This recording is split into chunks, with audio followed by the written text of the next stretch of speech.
వార్షికోత్సవ కార్యక్రమాలు, అంబేద్కర్ గారి విగ్రహావిష్కరణ కార్యక్రమం అంటే రాజ్యాంగం యొక్క స్ఫూర్తి. ఆ రాజ్యాంగం యొక్క స్ఫూర్తికి విఘాతం కలుగుతుంది, భంగం కలుగుతుంది అన్నప్పుడు ప్రస్తావించాల్సిన అవసరం ఉంది. ఇంతమందిని చదువుకున్న వాళ్ళను, మేధావులను, ఆలోచన పరులు ఒక దగ్గర జమేసి నేను మీటింగ్ పెట్టడం కూడా అసాధ్యం. నేను కావాలంటే 10 లక్షల మందితో మీటింగ్ పెట్టుకోగలుగుతా, నాకేం పెద్ద సమస్య కాదు.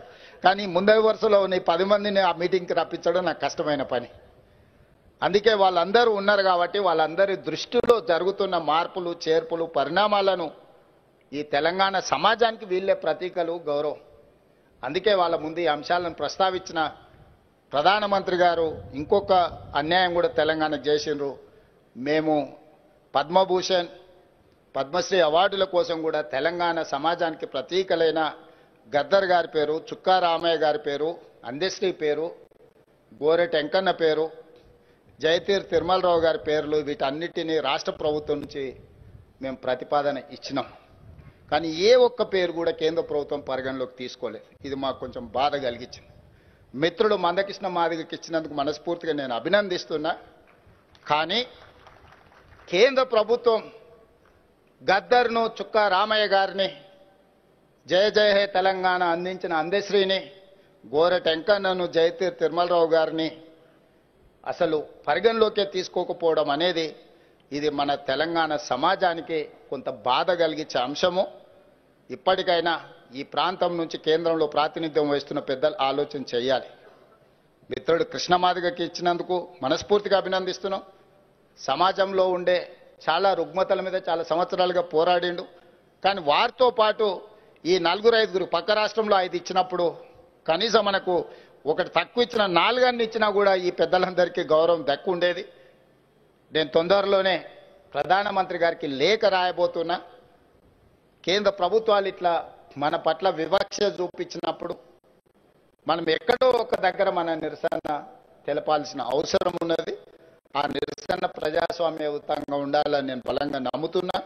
ఈ వేదిక మీద నుంచి మా అసంతృప్తిని కేంద్ర ప్రభుత్వానికి తెలియజేస్తున్నాం. తప్పకుండా కేంద్ర ప్రభుత్వానికి ఈ అంశాల మీద రాష్ట్ర ప్రభుత్వం లేఖ రాస్తుంది. అదేవిధంగా మిత్రుడు గంటా చక్రపాణి గారు అన్ని కాలేజీలలో ఫీ రియంబర్స్మెంట్ మీరు అమలు చేస్తున్నారు, ఓపెన్ యూనివర్సిటీలో చదువుకునే విద్యార్థులకు మాత్రం ఫీజు రియంబర్స్మెంట్ ఇవ్వట్లేదని వారు ఇప్పుడే నా దృష్టికి తీసుకొచ్చారు. తప్పకుండా అంబేద్కర్ ఓపెన్ యూనివర్సిటీలో చదువుకునే ప్రతి విద్యార్థులకు రాష్ట్ర ప్రభుత్వం తరఫున మీరు చాలా చిన్న ఫీజు 4,000 ఉండొచ్చు అనుకుంటున్నా నేను. అదేం ప్రభుత్వానికి బర్డెన్ కాదు, ఇది ఎక్స్పెండిచర్ కాదు, ఇది ఇన్వెస్ట్మెంటు.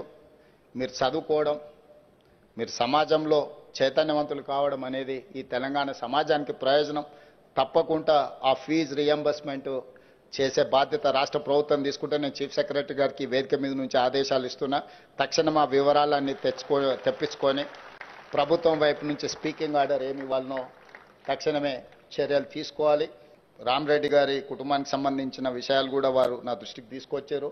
తప్పకుండా ఈ విషయాలన్నిటిని కూడా పరిగణలోకి తీసుకుంటాం.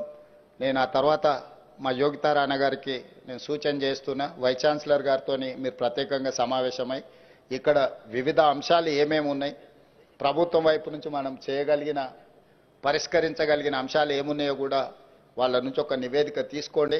ఈ వేదిక మీద నుంచి ఇక్కడ ఈ అంబేద్కర్ ఓపెన్ యూనివర్సిటీలో ఉన్న ఖాళీలు అన్నిటిని కూడా భర్తీ చేయడానికి ప్రణాళిక సిద్ధం చేయండి. ఖాళీలు ఉంటే ఈ యూనివర్సిటీ ఉన్న ప్రయోజనం లేదు. మనం కాంక్రీట్ స్ట్రక్చర్స్ కోసం యూనివర్సిటీలు పెట్టడం లేదు. ఈ కాంక్రీట్ స్ట్రక్చర్స్ మధ్యలో విద్యార్థులు, ఉపాధ్యాయులు ఉన్నప్పుడే వీటి ప్రయోజనం చేకూరుతుంది. నేను అది బలంగా విశ్వసిస్తా. Not only Ambedkar open university, other universities కూడా వీటన్నిటిని వేకెన్సీలు ఫిలప్ చేయడానికి, అదేవిధంగా ప్రొఫెసర్ల వయసును కూడా నాకు పెంచాలన్న ఆలోచన ఉంది. ఇప్పుడు మరి 61 సంవత్సరాలు ఉన్నట్టుంది, దీన్ని 65 సంవత్సరాలకు 65కు చేయాలన్న 60 ఉందా, 60 సంవత్సరాలు ఉంది. ప్రొఫెసర్ల వయసును కూడా 65 సంవత్సరాలకు పెంచాలన్న ఆలోచన నాకు ఉన్నది. తప్పకుండా వాళ్ళ అనుభవాన్ని యూనివర్సిటీలలో మేము వినియోగించుకుంటాం. అన్ని రకాలుగా ఈ విశ్వవిద్యాలయాలను బలోపేతం చేసి సమాజానికి మార్గదర్శకులను తయారు చేసే వేదికలుగా ఇవి ఉండాలి. ఇక్కడ నుంచి మంచి నాయకులు రావాలి. ఒకప్పుడు ఈ దేశాన్ని పరిపాలించగలిగిన చట్టాలు చేసిన వాళ్ళు మన ఉస్మానియా కాకతీయ యూనివర్సిటీల నుంచి వచ్చిండ్రు. సమాజంలో ఉన్న సమస్యల మీద పోరాటం చేసిన వాళ్ళు వచ్చిండ్రు. ఉస్మానియా యూనివర్సిటీని పివి నరసింహారావు గారు, జయపాల్ రెడ్డి గారు ఎట్లొచ్చిండ్రో గద్దర్ కూడా అక్కడి నుంచే వచ్చిండు. అంటే ఈ సమాజంలో ఎప్పుడు ఏ అవసరం ఉందో అలాంటి విద్యార్థులను, ఉద్యమకారులను ఈ యూనివర్సిటీలు ఉత్పత్తి చేసినాయి. రేపు భవిష్యత్తులో కూడా అలాంటి పరిస్థితులు, అలాంటి విద్యార్థులు ఈ యూనివర్సిటీల నుంచి రావాలని నేను బలంగా కోరుకుంటున్నా. ఈ యూనివర్సిటీల నుంచి చైతన్యంతో వస్తేనే ఆటుపోట్లకు తట్టుకొని నిలబడతారు. వ్యాపారాలు చేసి అక్కడి నుంచి రాజకీయాలకు వస్తే లాభం ఎంత, నష్టం ఎంత లెక్కలు వేసుకొని తూకం వేసే పరిస్థితి ఉంటుంది.